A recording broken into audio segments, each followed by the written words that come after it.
오늘 우리에게 주시는 하나님의 말씀 함께 찾아보도록 하겠습니다. 오늘 우리에게 허락하여 주시는 하나님의 말씀은 구약성경 사무엘상 14장 47절로부터 48절까지의 말씀입니다. 제가 가진 성경으로 구약성경 430면 즈음에 위치해 있습니다. 제가 하나님의 말씀을 봉독합니다. 사울이 이스라엘 왕위에 오른 후에 사방에 있는 모든 대적 곧 모압과 암몬 자손과 에돔과 소바의 왕들과 블레셋 사람들을 쳤는데 향하는 곳마다 이겼고 용감하게 아말렉 사람들을 치고 이스라엘을 그 약탈하는 자들의 손에서 건졌더라. 아멘. 오늘 우리는 사무엘상 14장 그 끝자락에 있는 말씀을 함께 읽어보았습니다. 사무엘상 14장의 말씀은 이스라엘의 첫 번째 왕이 되어지고 있는 사울의 아들, 우리가 알고 있는 요나단에 대한 이야기가 나오는 말씀입니다. 블레셋이라고 하는 나라와의 전쟁을 통하여서 여호와 하나님을 의지하여 나아감으로 인하여서 용감하게 승리하게 되어지는 장면이 사무엘상 14장 말씀이 시작되어지는 부분부터 등장하게 되어지죠. 더불어 이 말씀뿐만 아니라 이곳에는 요나단의 아버지 사울의 모습도 함께 등장하는 것을 보게 됩니다. 아들 요나단과는 반대로 이 아버지 사울은 점점 자기 중심적으로 변해가고 바뀌어가게 되어지죠. 그렇다 보니까 하나님의 명령에 귀를 기울이지 못하는 모습이 나타나는 것이 바로 우리가 함께 읽은 사무엘상 14장의 말씀입니다. 오늘 기본적으로 이러한 간략한 말씀의 배경을 가지고 오늘 우리에게 주시는 그 은혜들을 함께 나누어 보고자 합니다. 오늘 저와 여러분이 나누게 되어지는 말씀의 제목 혹시 무엇인지 기억하십니까? 화면 뒤편에 나와 있죠. 어떠한 제목으로 함께 말씀을 나누고 있죠? 향하는 곳마다 이겼고 라고 하는 말씀의 제목을 가지고 이 시간 저와 여러분이 함께 은혜를 나누게 됩니다. 스포를 잠깐 하자면 말씀을 시작하는 시간이지만 약간의 스포를 하자면 향하는 곳마다 이겼다라고 하는 것은 무엇에 대한 이야기냐면 곧 승리에 대한 이야기가 되어질 것입니다. 오늘 이야기는 승리에 대한 이야기입니다. 승리에 대한 주제를 가지고 여러분들과 함께 말씀의 은혜를 나누고자 합니다. 여러분들 승리라고 하는 것을 우리가 곰곰이 생각해 보자면 어디에서 가장 많이 접할 수 있는 개념일까요? 이 승리라고 하는 것. 아마도 대략적으로 우리가 생각해 보자면 스포츠 경기에서 우리들은 승리라고 하는 개념을 가장 많이 그리고 가장 자연스럽게 접하게 될 것입니다. 승리는 무엇이냐? 스포츠 경기에서 보게 되어지면 승리는 곧 이기는 것이라고 우리들은 정의해 볼 수 있죠. 하지만 이 스포츠 경기에 국한되어져 있는 이 승리를 조금만 넓게 우리들의 삶의 자리 가운데 가지고 와서 이 승리의 개념을 조금 더 확장시켜보고 넓혀보자고 한다면 우리의 삶에서 경험하게 되어지는 승리는 이기는 것뿐만 아니라 곧 성취하는 것을 의미하기도 할 것입니다. 짧게는 지난 한 주간, 길게는 지난 한 달, 그리고 여러분들이 근래에 살아왔던 삶의 시간들을 한번 곰곰이 되짚어 보시길 바랍니다. 여러분들이 경험하였던 승리의 경험들은 무엇이 있었는가? 내가 살아가는 삶의 자리 가운데에서 경험하였던 승리라고 이야기할 수 있는 게 무엇이 있을까? 한번 곰곰이 생각해 볼 수 있으면 좋겠습니다. 승리의 경험이 조금은 막연하다? 승리한 게 도대체 무엇이었을까? 조금만 막막하다라는 생각이 드신다면은 근래에 여러분들이 성취하였던 일들을 무엇이 있었는가를 한번 생각해 보시기 바랍니다. 나에게 만족감을 주었던 일들은 과연 무엇이 있었는가? 그것을 곰곰이 생각해 볼 수 있으면 좋겠습니다. 왜냐하면 오늘의 이 말씀의 자리가 여러분들이 승리를 경험하였던, 성취를 경험하였던, 만족을 경험하였던 그 자리와 참 맞닿아 있을 수 있는 이야기이기 때문에 오늘의 말씀이 어디에서 말씀 가운데 적혀져 있는 텍스트로서의 말씀이 아니라 내 삶의 이야기와 맞닿아 있는 그 이야기가 될 수 있기 때문에 여러분들이 경험하였던 그 승리의 그 순간들을 한번 고민해 보면서 오늘의 말씀을 함께 나누기를 소망합니다. 이 자리에 계신 여러분들 중에 요 근래 그 힘들다라고 이야기하는 취업의 문턱을 넘으신 분들 계십니까? 승리라고 이야기할 수 있겠지요. 입학, 입시라고 하는 그 힘든 문턱을 넘으신 분들 계십니까? 이것 또한 분명 우리들은 승리했다, 잘됐다, 승리했다 라고 이야기할 수 있는 참 중요한 하나의 요건이 되어지기도 합니다. 직장인들, 시간이 조금 지나긴 했을지 모르겠지만 연봉 협상에서 원하는 결과를 얻으신 것, 승리했다라고 이야기할 수 있지요. 내가 원하는 것을 이루어냈기 때문입니다. 드디어 누군가를 만나게 되면서 얼마 전에 떨어지는 벚꽃을 함께 맞으며 길을 걸었던 경험들 있으십니까? 최고의 승리이죠. 가장 진한 승리가 되어지기도 할 것입니다. 승리는 참 많이 있습니다. 중요한 계약들을 잘 이루어냈다거나, 혹은 결혼에 조금 더 가까워졌다거나, 때로는 사랑하는 나의 자녀가 방금 전에 제가 쭉 언급해 드렸던 그러한 일들을 경험하였던 것, 부모로서 그러한 일들을 바라보는 것 또한 어떻게 보면 승리하였다, 잘했네, 이루었네 라고 하는 그런 말들을 할 수 있는 상황과 조건들이 되어진다는 것입니다. 그러고 보면 저와 여러분들이 살아왔던 지난 한 주간, 한 달, 그 전의 모든 시간들을 통틀어 보게 되어질 때에 우리들은 참 많은 승리의 자리에 서 있었구나라는 것을 깨닫게 된다라는 거죠. 이것을 가지고 우리 오늘 말씀을 살펴보려고 합니다. 우리가 오늘 함께 읽었던 이 본문 말씀 속에 한 사람이 등장하게 되어집니다. 그 사람은 누구냐 하면 이스라엘의 첫 번째 왕이 되어지고 있는 사울이라는 사람입니다. 오늘의 본문 말씀은 다음과 같은 말씀으로 시작이 되어지는데 사무엘상 14장 47절 이렇게 기록되어져 있는 것을 보게 되죠. 사울이 이스라엘 왕 위에 오른 후에 사방에 있는 모든 대적 곧 모압과 암몬 자손과 에돔과 소바의 왕들과 블레셋 사람들을 쳤는데 향하는 곳마다 이겼고 라고 성경은 기록하고 있습니다. 사울이 왕이 된 뒤에 이스라엘 주변을 둘러싸고 있는 모든 대적들과 겨루어 승리를 거두었다. 그가 향하는 곳곳마다 그는 이겨냈다라고 성경은 기록하고 있다는 거예요. 모압, 암몬, 에돔, 소바의 왕들, 그리고 블레셋 사람들까지 이스라엘 민족들을 괴롭히고 약탈하고 있는 이들과 다투어 보기 좋게 승리를 거두면서 나라를 지켜냈던 한 사람에 대한 이야기가 오늘 본문 말씀 가운데 기록되어 있다라는 거죠. 어떻습니까? 이 정도 되면은 꽤나 왕으로서 훌륭한 성적 그리고 보기 좋은 결과를 취한 왕이 되어지지 않는가라는 생각들을 우리들은 해볼 수 있게 된다는 것입니다. 이 정도만 돼도 이스라엘의 첫 번째 왕인데, 그 전에는 왕들이 없었는데 이스라엘의 첫 번째 왕치고는 참 성공한 왕이구나, 성공했다라고 이야기할 수 있지 않겠냐라는 거죠. 이렇게 짧은 말씀을 통하여서 사울 왕이 소개되어지고 있습니다. 그리고 이 본문 말씀을 여러분들께 말씀드리고 난 이후에 질문을 한 가지 드리고자 합니다. 사울 왕, 방금 언급되어졌던 이 사울 왕은 승리자입니까? 아니면 패배자입니까? 본문은 정확히 이야기하고 있잖아요. 그가 향하는 곳곳마다 이겼다라고 명확하게 기록되어 있습니다. 그런데 그의 삶의 모습들, 전반에 걸쳐져 있는 삶의 모습들을 깊이 들여다보면 그는요, 승리자일 수도 반면에 패배자일 수도 있음을 우리들은 깨닫게 된다는 것입니다. 무엇을 기준으로 삼느냐, 무엇을 기준으로 그의 삶을 평가하고 바라보느냐에 따라서 그는 승리자 혹은 그는 패배자가 되어진다는 거죠. 그리고 이 이야기는요, 말씀 속에 있는 사울에 대한 이야기뿐만 아니라 오늘을 살아가는 저와 여러분들에게 동일하게 적용되어지는 이야기임을 우리들은 보게 된다는 것입니다. 우리들의 이야기를 한번 생각을 해보자면, 승리자가 되기 위한, 남들보다 더 무엇인가를 잘 성취하기 위한 조건들이 과연 우리 가운데 무엇이 있을까요?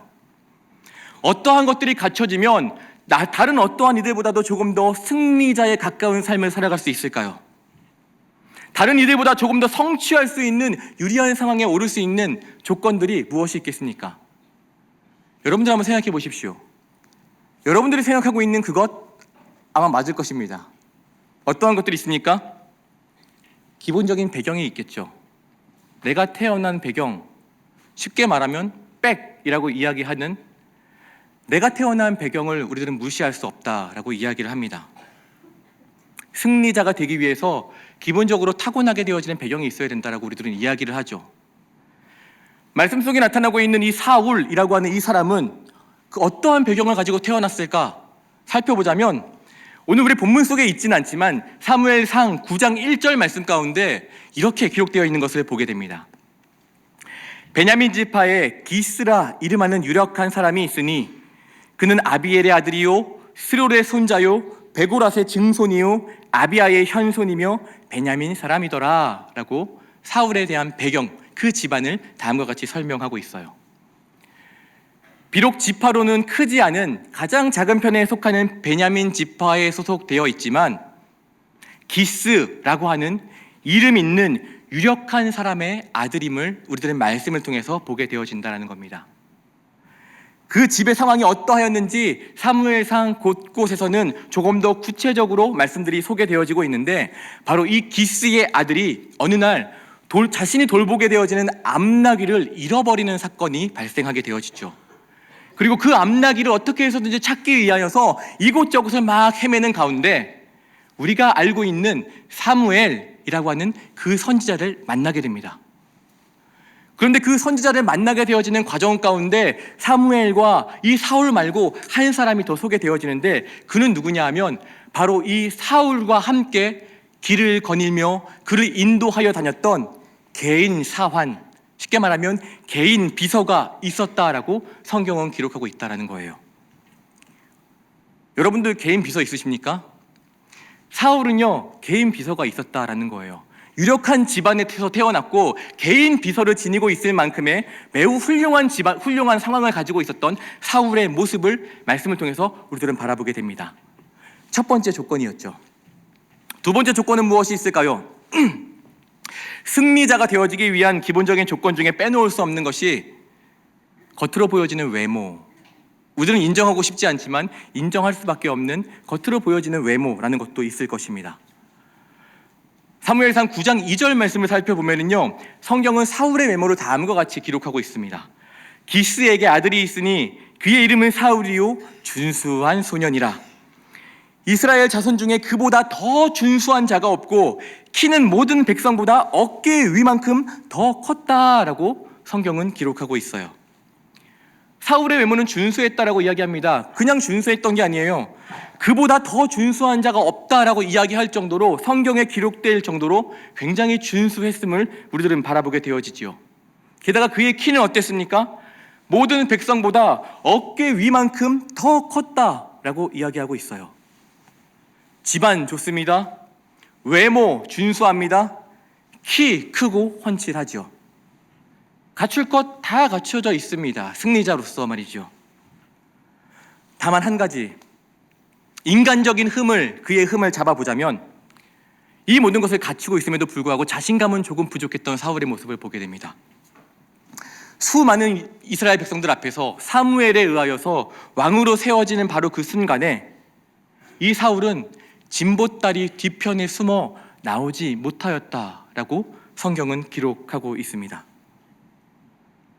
이렇게 자신감이 없었던, 모든 것은 갖춰져 있지만 자신감이 없었던 사울임에도 불구하고 이후에 왕으로 세워진 이후에 이스라엘 백성들이 그 사울을 33만 명이나 따를 만큼 훌륭한 리더십을 갖춘 자로 자라나게 되어집니다. 한 나라의 왕이 되었어요. 한 나라를 이끌어가는 지도자가 되면서 전쟁에서 수많은 승리들을 이루어갑니다. 얼마나 승리자의 부합한 삶을 살아가는 사울의 모습을 우리들은 보게 되어집니까? 모두가 부러워할 만한 승리자의 모습을 살아가는 것, 사울의 모습, 지금까지 우리가 기록되어진 대로, 여러분들에게 설명드려진 대로 그 모습은 바로 승리자의 모습, 우리들은 의심할 여지가 없습니다. 그런데요, 이 모든 것은 세상의 기준으로 바라볼 때의 결과임을 우리들은 깨달아야만 한다라는 것입니다. 이제는요, 하나님의 기준으로 사울을, 승리자라고 이야기하는 사울을 다시 한번 조목조목 살펴보기를 소망합니다. 훌륭한 집안에서 태어났고 훌륭한 외모를 가졌고 훌륭한 리더십까지 갖추었던 승리자. 그런데 그 이후에 우리가 들어왔고 우리가 그에 대하여서 더 많이 알고 있는 그 사울의 모습은 어떠한 모습이냐라는 거죠. 사울이 40세가 되던 때였습니다. 성경의 기록에 따르자면 왕이 된 지 2년이 지났을 때의 일이에요.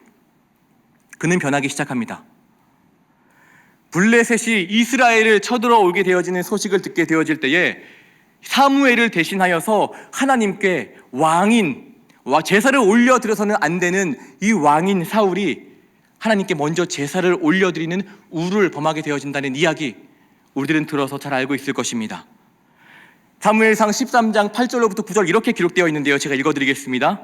사울은 사무엘이 정한 기한대로 이레 동안을 기다렸으나 사무엘이 길갈로 오지 아니하매 백성이 사울에게서 흩어지는지라. 사울이 이르되 번제와 화목제물을 이리로 가져오라 하여 번제를 드렸더니 라고 성경은 기록하고 있습니다. 이 사울은 왜 사무엘을 기다리지 못하고 자신이 번제를 올려드릴 수밖에 없었을까? 자신을 따르고 자신을 지지했던 그 모든 사람들이 한 사람 두 사람 떠나는 것이 두려웠기 때문에 그는 번제를 올려드릴 수밖에 없었죠. 모든 것이 자기 것 같았습니다. 심지어 자신과 함께 했던, 자신 주변에 있던 그 모든 사람들까지도 자신의 소유와 같이 여겼기에 그들이 떠나가는 것에 대하여서 불안한 나머지 번제를 올려드릴 수밖에 없었던 사울의 모습을 우리들의 말씀을 통해서 보게 되어지죠. 불안이 엄습해오기 시작합니다. 승리자인 것 같았지만 하나님으로부터 이미 멀어질 대로 멀어져만 가고 있는 사울의 모습이 이렇게 기록되어 있죠. 사무엘상 13장 12절에 다음과 같이 기록되어 있습니다. 이에 내가, 사울입니다.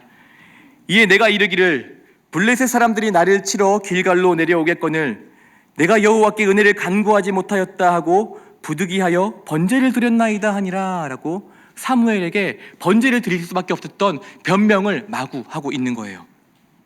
이야기합니다. 아니야 내가 일부러 그런 게 아니라, 일부러 그렇게 번제를 올려드린 게 아니라 어쩌다 보니까 부득이하게 내가 그럴 수밖에 없었어, 그렇게 번제를 올려드릴 수밖에 없었어 라고 이야기하는 바로 이 사울의 모습, 사무엘을 향하여 이야기하는 사울의 모습이 기록되어져 있다라는 거예요.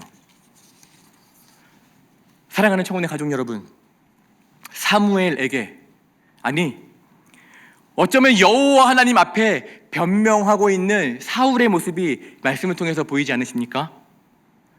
그리고 나아가서 이러한 모습이 저와 여러분들의 모습 가운데에도 보이지 않냐라는 거예요.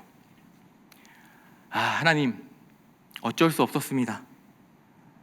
이번만큼은 제가 너무 바빠서, 이번만큼은 상황이 여의치 않아서, 어쩔 수 없어서 부득이하게 하나님을 찾지 못하였고, 예배의 자리를 지켜가지 못하였고, 하나님을 신뢰하지 못하였고, 하나님의 뜻에 귀를 기울이지 못하였던 나의 모습이 있는데, 제가 일부러 그런 거 아니고요, 부득이하게 어쩔 수 없이 그랬던 저의 모습이네요 라고 이야기하고 있는, 타협하고 있는, 어떻게 보면 그 모습을 가지고 떳떳하게 여호와 하나님 앞에 나아가고 있는 우리들의 모습이 있지는 않냐라는 겁니다. 사울의 모습과 우리의 모습과 크게 다를까요? 다시 한번 여러분들께 질문 드려봅니다. 사울이라고 하는 이 사람은 승리자입니까? 아니면 패배자입니까? 여러분들에게 질문 드립니다. 여러분들은 승리자이십니까? 아니면 패배자이십니까? 기억하십시오. 승리자였던 그 사람이 패배자로 바뀌게 되어지는 것 아주 짧은 찰나의 순간입니다. 세상의 배경을 힘입어 세상의 승리를 향하여 달려가는 한 사람의 이야기를 오늘 우리는 말씀을 통하여서 보게 되어지죠. 그리고 그렇게 승승장구하던 그가 여호와 하나님을 딱 놓치게 되어지는 그 순간, 여호와 하나님을 스스로 놓아버리는 그 순간, 그의 삶이 어떻게 변하게 되어졌냐라는 겁니다. 그를 따르던 33만 명이나 되어지는 이스라엘 백성들이 어느 한순간 뒤를 돌아보니까 600명도 채 되지 않는 사람들이 남아있는 것을 보게 되어져요. 더 비참한 것은 무엇이냐면 그와 함께하며 그에게 사울에게 새 힘과 새 영을 불어넣어 주었던 그 하나님의 영이 그를 떠나버렸다라고 성경은 기록하고 있다는 겁니다. 그의 이름을 부를 때에 짐 보따리 뒤에 숨어서 그를 왕으로 승리자로 세워주셨던 바로 그 하나님의 영이 그 사울을 떠나버렸다라고 성경은 기록하고 있다는 거예요. 그렇게 승리자로 여겨졌던 사울이 이제 바뀌어가기 시작합니다. 어떠한 모습으로 바뀌어갈까요? 한 나라의 왕입니다. 그런데 불안감으로 인하여서 잠 한숨 편히 못 자는 사람의 모습으로 바뀌어간다는 거예요. 어떠한 일에도 올바른 판단을 내리지 못하는 왕의 모습으로 바뀌어간다는 겁니다. 늘 무엇인가에 바쁘게 쫓기는 듯한 삶을 살아가는 왕의 모습을 보게 되어진다는 거예요. 그 주변에 있는 모든 이들을 적과 같이 여기게 되어지며 안절부절해하고 불안한 삶을 살아가는 그의 모습을 보게 되어진다는 겁니다. 심지어 사랑하는 아들 요나단, 그리고 자신의 그 밑에서 가장 가까운 인근 거리에서 충성을 다하였던 그 다윗, 그 모두를 경쟁자로 여기는 사울의 모습으로 바뀌어져 가요. 아들 요나단과 다윗을 향하여서 날카로운 칼과 창을 던지며 이 두 사람을 벽에 박으려고까지 하는 자의 모습으로 바뀌어져 가는 것이 바로 승리자였던 사울의 모습임을 우리들은 기억해야 된다는 겁니다. 어떠십니까? 사울, 우리가 승리자라고 이야기할 수 있을까요? 오히려 패배자의 모습에 가까운 그의 모습이지 않습니까? 오늘 말씀을 시작하는 서두에 여러분들께 다음과 같은 질문을 드렸던 것 기억하실 겁니다. 승리의 경험을 갖고 계시냐라고요. 성취하였던 것들, 이루었던 것들, 이 근래에 무엇이 있었습니까? 라고 여러분들께 질문을 드리면서 오늘의 말씀을 시작하였죠. 요 근래 취업의 문턱을 힘겹게 넘으신 분들, 그 시간을 통하여 그리고 그 모든 과정을 이루어진 이후에 여호와 하나님의 살아계심을 경험하고 그 은혜들을 고백하셨습니까? 입시의 문턱을 넘으신 분들도 동일합니다. 그 모든 과정들을 통하여 승리케 하신 여호와 하나님을 기억하고 그 자리 가운데에서 나의 그 뜻이 이루어짐에 대한 이야기가 아니라 온전히 여호와 하나님께 그 영광을 돌리셨습니까? 수많은 연봉의 협상과 중요한 계약들과 누군가와의 만남들과 결혼에 대한 문제들과 나의 자녀에 대한 그 수많은 문제들, 그 모든 것들이 하나하나 이루어지며 그 뜻을 이루어내며 승리자의 자리에 선 것과 같이 느껴졌던 그 자리 가운데 여러분들은 어떠한 모습으로 그 자리 가운데 서 계셨습니까? 승리했다라고 여겨지는, 성취했다, 이루었다라고 여겨지는 그 자리 가운데에서 여러분들은 하나님을 찾고 다시 한번 하나님을 구하고 그 은혜를 고백하셨습니까? 여호와 하나님과 함께 하셨습니까? 여러분들께 질문을 드릴게요. 다시 한번 계속 반복하여서 질문을 드리는데, 여러분들이 승리했다라고 이야기하였던 그 자리 가운데에서 여러분들 진정한 승리자셨습니까? 혹시 패배자의 모습으로 우리가 그 자리 가운데 서 있지는 않았을까요? 그리스도인에게 있어서 진정한 승리는 무엇이겠습니까? 오늘 본문이 되는 사무엘상 14장 47절의 말씀은 이렇게 기록하고 있죠. 오늘 말씀의 제목과도 동일합니다. 향하는 곳마다 그는 이겼다라고 기록하고 있어요. 그가 갔던 모든 곳들, 그가 치루었던 모든 전쟁에서 보기 좋게 승리하였다라고 오늘 말씀은 이야기하고 있다는 겁니다. 그런데 바로 이 구절이 승리를 구하며 살아가는 저와 여러분들에게 있어서 매우 중요한 교훈을 주고 있는 구절이 되어진다는 겁니다. 향하는 곳마다 이겼다라고 하는 바로 이 구절 가운데에서 사용되어졌던 이기다라고 하는 하나의 단어가 있습니다. 우리는 이겼다라고 하면 무엇을 의미합니까? 잘했다, 이루어냈다, 승리했다, 뜻을 이루었다, 더 이상 내가 원하는 것이 없을 만큼 잘 해냈네, 나의 성취에 대한 그 기쁨을 이야기하는 것을 우리는 이겼다라고 표현하잖아요. 이 단어는요, 히브리어로 라사으라고 하는 단어로부터 변형되어진 단어가 사용되어진다는 겁니다. 이 단어가 가지고 있는 뜻이 무엇이냐 하면은 벌을 가하다, 죄인으로 정죄하다라고 하는 의미를 가지고 있는 뜻이에요. 맞죠? 이긴 자에게 어울리는 단어일지 모릅니다. 왜냐? 이긴 자가 패배자에게 벌을 가하잖아요. 승리한 자가 패배한 자에게 자, 너 이거 잘못했다라고 정죄하는 것을 우리들은 이야기하잖아요. 그런데 말씀을 자세히 살펴보면요, 이 단어가 지닌 의미는 사실 그것이 아님을 깨닫게 된다는 겁니다. 향하는 곳마다 그가 이겼다라고 성경은 기록하고 있지만 표면적으로는 그 사울의 잘해서 그가 승리했다라고 이야기하고 있는 것 같지만 사실 이 단어가 지닌 진정한 의미는 누군가를 죄인으로 정죄할 수 있는 그 존재는 단 하나밖에 없어 라고 하는 그 전제가 깔린 너무나 중요한 단어다라는 거예요. 누구이겠습니까? 사람이 누가 누구를 잘못했다라고 정죄할까요? 아니요. 이 단어가 가진 너무나 중요한 의미는요, 바로 여호와 하나님을 통하여 벌을 가하였다, 여호와 하나님을 통하여 그들을 정죄하였다 라는 의미를 다니고 있는 단어 이기다라고 하는 그 의미가 내포하고 있는 것이 바로 이 의미이다라는 겁니다. 무엇일까요? 향하는 곳마다 이겼다라고 하는 그 진정한 의미는요, 여호와 하나님의 일하심을 통하여 그가 향하는 곳마다 승리하였음을 의미하는 단어이다라는 것입니다. 다시 말해서 사울을 통하여 하나님의 일하심을 보게 되어진다라는 것이다라는 거죠. 사울이 승리한 것이 중요한 것이 아니었다라는 겁니다. 사울을 통하여 일하셨던, 역사하셨던 하나님의 승리가 중요하였다라고 성경은 기록하고 있다라는 거예요. 그런데 이 의미는 여기서 그치지 않습니다. 이 단어에 매우 중요한 한 가지의 더 의미가 있는데요, 이 동일한 단어가 가지고 있는 또 다른 의미는 무엇이냐 하면요, 벌을 가하다, 죄인으로 정죄하다라고 하는 단어 외에 두 번째로 중요한 의미는 이러한 의미가 있습니다. 어떻게 보면 조금 다른 의미 같아 보이기도 해요. 종교적으로, 윤리적으로 악행을 저지르다라고 하는 의미를 가지고 있는 것이 바로 이 단어이기도 합니다. 성경은 뭐라고 기록하고 있습니까? 사울이 향하는 곳마다 이겼어, 승리했어 라고 기록하고 있죠. 그런데 이것이 곧 무엇을 의미하는 것이냐 하면은 종교적으로, 윤리적으로 악행을 저지르고 있는 것을 의미하고 있다는 거예요.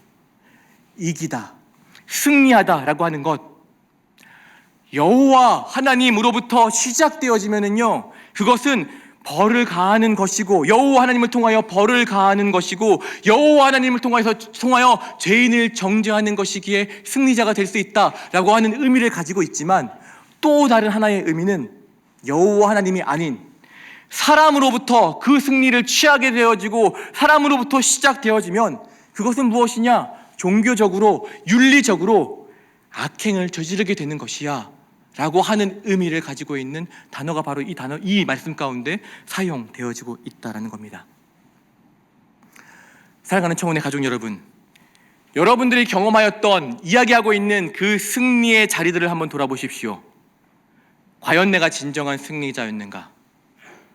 아니면 승리한 듯해 보이지만 그 자리가 승리의 자리가 아니었고 패배자의 자리가 아니었는가?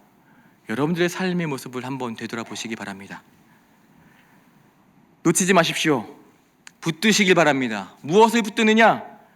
여러분들을 진정한 승리의 자리로 옮기시는 그 여호와 하나님을 잊지 말고 붙드시는 사랑하는 모든 청혼의 가족들 되시기를 간절히 소망합니다. 여호와 하나님으로 인하여 여호와 하나님과 함께 진정한 승리자 되시는 저와 여러분 되어지기를 간절히 소망합니다. 이 시간 오늘 우리에게 주신 말씀을 기억하면서 함께 기도의 자리로 나아가고자 합니다. 지난 한 주간 여러분들의 삶의 자리를 한번 돌아보십시오. 지난 한 주간 여러분들의 삶의 자리는 어떠하셨습니까? 그리고 앞으로 마주하게 될 한 주, 여러분들은 삶의 자리에서 어떠한 일들을 마주하게 되실 것입니까? 승리자로 살아오셨고 승리의 자리로 나아가기를 소망하지 않으십니까? 오늘 이 말씀은요, 그리스도인인 우리가 어떠한 모습으로 살아가게 될 때 진정한 승리자가 될 수 있을지를 이야기해주고 있는 중요한 말씀입니다. 나의 삶의 목표를 이루고 그 삶의 자리에서 성취감을 느끼는 것, 그것만 가지고 우리들은 승리했다라고 이야기할 수 없을 것입니다. 여러분이 고백하는 그 승리의 자리에 우리 주님께서 함께하고 계시느냐? 이것이 그리스도인에게 있어서 진정한 승리 아니겠습니까? 우리 주님께서 여러분들을 분명 승리의 자리로 이끄시고 인도하실 것입니다. 여러분이 생각하고 경험하게 되는 그 승리의 자리에 승리케 하신 여호와 하나님과 함께 있기를 원한다고, 그러한 삶을 살아보겠노라고 지난 한 주와 앞으로의 한 주를 생각하며 함께 기도의 자리로 나아갑시다. 기도하겠습니다. 사랑이 많으신 아버지 하나님, 감사합니다. 기도의 자리로 나아갑니다. 우리를 승리케 하여 주셨음에도 불구하고 그 승리의 자리를 잊어버리고 살아가는 우리들의 모습이 있지는 않은지요. 나의 뜻과 내가 잘하는 것 같이 여기며 살아왔던 그 삶의 자리들이 있지는 않은지요. 불쌍한 우리들 불쌍히 여겨주시고 긍휼히 여겨주셔서 아버지 하나님, 그 승리의 자리에 서게 되어질 때에 아버지 하나님을 먼저 고백하며 나아갈 수 있게 하여 주시옵소서. 그 승리의 자리가 나의 것이 되어졌을 때에는 그것이 아버지 하나님 온전한 자리가 되지 못함을, 악행의 자리임을 깨닫게 되어집니다. 여호와 하나님으로부터 시작하게 되었을 때에만, 그리고 여호와 하나님으로 인하여 결실을 맺게 되어졌을 때에만 그 자리가 진정한 승리의 자리가 되어지오니 아버지 하나님, 우리를 붙들어 주시고 인도하여 주셔서 오늘이 그 말씀의 편에 여호와 하나님 편에 서게 되어지는 우리 모두가 되어질 수 있도록 아버지 하나님 함께 하여 주시옵소서. 사랑이 많으신 아버지 하나님, 오늘 사울의 이야기를 통하여 우리들의 모습을 비추어 볼 수 있게 하여 주신 은혜에 감사드립니다. 향하는 곳마다 이겼던 사울, 하지만 그 모든 승리의 자리들이 진정한 승리의 자리에 얹는가는 또 다른 문제임을 깨닫게 됩니다. 우리들이 바라고 경험하게 되는 수많은 승리의 자리들, 그 모든 자리가 여호와 하나님으로부터 시작되는 승리의 자리와 인간으로부터 시작되는 승리의 자리는 결코 동일하지 않은 자리임을 깨닫게 됩니다. 취하고 이루고 얻게 되는 것이 승리가 아니라 여호와 하나님과 함께함에 진정한 승리를 경험하게 되는 모든 청혼의 가족들 되어지게 하여 주시옵소서. 하나님, 예배의 자리로 나아오며 귀한 예물을 주님께 올려드립니다. 물질을 올려드리는 것이 아닌 중심과 마음을 주님께 올려드리오니 이 예물을 귀하게 받아주시옵소서. 이 모든 물질의 주인 되신 주님께서 당신의 뜻을 위하여, 당신의 나라를 위하여 필요한 곳에 온전히 흘려 보내주시고 온전하고도 바르게 사용되는 귀한 예물 되게 하여 주시옵소서. 귀한 예물을 드릴 때에 과부의 그 두 렙돈의 마음으로 주님께 올려드립니다. 더 드리고 싶지만 상황이 허락하지 않아 눈물을 흘리는 마음으로 귀한 예물을 내어놓는 그 이들의 마음과 중심을 헤아려 주시고 내어드리는 것을 넘어설 만큼의 풍족하고도 넉넉히 채워주심을 경험하게 하여 주시옵소서. 하나님, 사랑하는 담임 목사님 안식 중에 계십니다. 주님께서 주실 수 있는 가장 큰 안식을 허락하여 주셔서 그의 몸과 마음이 아버지 하나님으로 충만케 되어지는 쉼을 누리시는 사랑하는 목사님 되어지게 하여 주시옵소서. 돌아와서 다시 하나님의 그 말씀을 들고 서실 때에 주께서 부어주시는 풍족한 은혜를 흘려보내시는 사랑하는 목사님 되게 하여 주시옵소서. 하나님, 세계 이곳저곳에서 하나님의 복음을 들고 전하는 귀한 선교사님들 계십니다. 그들의 사역, 그들의 가정, 그리고 무엇보다 그들의 중심이 흔들리지 않도록 단단히 붙들어 주시옵소서. 처음 보내실 때 주셨던 그 첫 마음을 기억하며 오늘도 눈물의 씨앗을 그 하나님의 땅에 심는 귀한 선교사님들 되게 하여 주시옵소서. 하나님, 함께 예배 드리고 싶지만 몸과 마음의 건강이 허락하지 않아 영상으로 병상에서 예배드리는 사랑하는 청혼의 가족들이 참 많이 있습니다. 아버지 하나님께서 그들이 눕는 그 자리 가운데 함께 누워주시고 그들이 앉아있는 그 자리에 함께 머물러 주셔서 병상의 자리가 쓸쓸하고 외로운 자리가 아니라 아버지 하나님과의 친밀하고도 깊은 교제의 자리가 되게 하여 주시옵소서. 예배를 위해 보이는 곳, 보이지 않는 곳에서 수고하고 헌신하는 이들이 있습니다. 그 모든 자리가 소진되어지는 자리가 아니라 채워짐의 자리가 되게 하여 주시고 그들의 그 섬김이 도전이 되어 더 많은 이들이 함께 섬김의 자리로 나아가는 귀한 섬김의 공동체 되게 하여 주시옵소서. 이 모든 말씀 우리 구주 예수 그리스도의 이름으로 기도합니다. 아멘.